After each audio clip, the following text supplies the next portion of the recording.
Bienvenue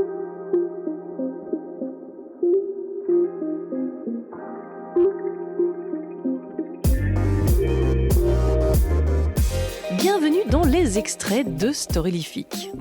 Vous allez ici faire la connaissance avec une jeune femme bien décidée à secouer le cocotier pour protéger la faune sauvage. Cela lui a valu de sacrées belles aventures et ce n'est pas fini. Tout le monde dit: «Mais qu'est-ce qui t'a poussé à faire ça? C'est quoi le déclic?» Bah, alors, c'est vrai que c'est un peu toujours la question. Oui, hein. Moi, je pense que ça a été, Je me sens très originale, hein, j'avoue, non, mais parce que le déclic, c'est vrai qu'on se demande puisqu'on a envie de faire passer les autres gens, à leur déclic, en fait. On a envie d'embarquer plus de gens.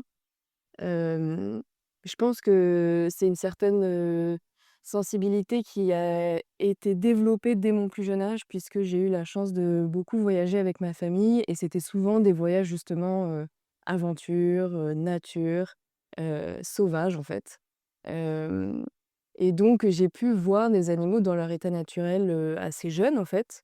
Hem et donc je pense que c'est une chance que j'ai pas tout de suite, captée et que plus tard, quand j'ai compris l'impact que les humains avaient, en fait, sur la planète, donc vers la fin du lycée, en fait, je me suis dit: «Ah, mais en fait tout ça, c'est pas acquis, quoi. Ça disparaît sous nos yeux, ça souffre, en fait» et j'ai ressenti vraiment, la souffrance des animaux et j'ai vraiment, en fait, ça part de l'émerveillement de la nature, heu, vers l'urgence d'agir, parce que en fait, j'ai eu honte, donc toute mon envie d'action vient un peu d'un endroit, on va dire, sombre, d'émotions sombres, en fait, d'éco-anxiété, de honte de faire partie d'une espèce qui dégrade autant son environnement qui est absolument magnifique.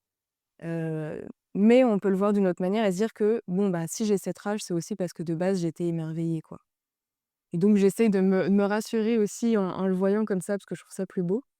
Et en fait, oui, je me suis dit, quand j'ai pris conscience de tout ça, je me suis dit: «Mais en fait, je peux pas ne pas œuvrer pour cette cause». C'était vraiment une évidence, ce qui est à la fois un soulagement quand tu es au lycée, parce que tu sais où tu veux aller, mais ça veut pas dire que tu es sortie de l'auberge parce qu'en fait, c'est pas du tout un domaine, facile d'accès, commun, donc tu pas vraiment de cadre de référence, d'exemple dans l'entourage qui travaille là-dessus et cetera. Donc ce qui on y viendra, mais ce qui explique aussi tout ce que j'ai développé et il y a à la fois donc cet émerveillement, de la moi enfant, en fait et à la fois la femme qui commençait à prendre ses décisions pour elle-même. Je pense que le fait que je sois devenue végétarienne y est pour beaucoup aussi. Parce que, j'ai commencé du coup, 3 fois par jour à prendre des décisions qui vont dans le sens de l'action pour le bien-être animal, en fait. Heu et donc en fait, je trouve que quand on croit en l'action individuelle aussi, on se sent capable de faire plein de choses et je pense que c'est un peu tout ça qui a fait que je me retrouve là aujourd'hui.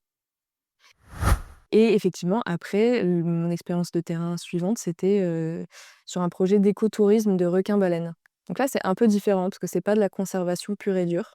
Ça fait partie de la conservation parce qu'en fait, grâce à l'écotourisme, le requin-baleine a une valeur économique quand il est vivant plutôt que mort.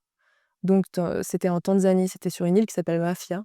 Alors, il y a pas particulièrement de mafieux, ça s'appelle Mafia. C'est au sud de Zanzibar, Zanzibar que tout le monde connaît et en fait, c'est un peu Zanzibar, il y a 20 ans quoi, encore hyper sauvage, très peu développé et donc c'est un petit bijou et je pense que c'est notamment parce qu'il y a pas, d'aéroport. Enfin, il y a pas de ligne, directe. Tu es obligé de passer par, le continent, en Tanzanie pour aller, là-bas. Donc je pense que ça aide aussi à le protéger et donc là-bas, tu as les requins-baleines qui viennent, toute une période de l'année parce que, tu as, un bloom de plancton. Donc parce qu'il y a des nutriments qui viennent de la rivière et que l'île, elle est entre, la sortie de l'estuaire et le continent. Donc tu as tous les nutriments qui s'amassent à cet endroit-là et ça développe plein de phytoplancton, de zooplancton et cetera. Et c'est pour ça que les requins-baleines viennent puisque c'est, un requin qui se nourrit, de plancton et ce que je disais, c'était que, en fait, cette espèce-là, elle a été beaucoup braconnée, elle l'est encore dans certaines zones, du monde parce qu'en Chine, pour la médecine traditionnelle. On récupère, les branchies, c'est pareil pour les Raymanta et aussi les ailerons. Bah, ça, c'est plus pour, le côté culinaire, hein, la soupe d'aileron qu'on connaît tous. Et donc, bah, là-bas, à Mafia, vu que l'écotourisme se développe, et bien maintenant les locaux n'ont plus vraiment, besoin de tuer, le requin-baleine pour le vendre et en plus risquer, bah, des peines parce que c'est, complètement illégal. Ils peuvent développer, un projet d'écotourisme et ben, vendre des sorties avec les requins-baleines.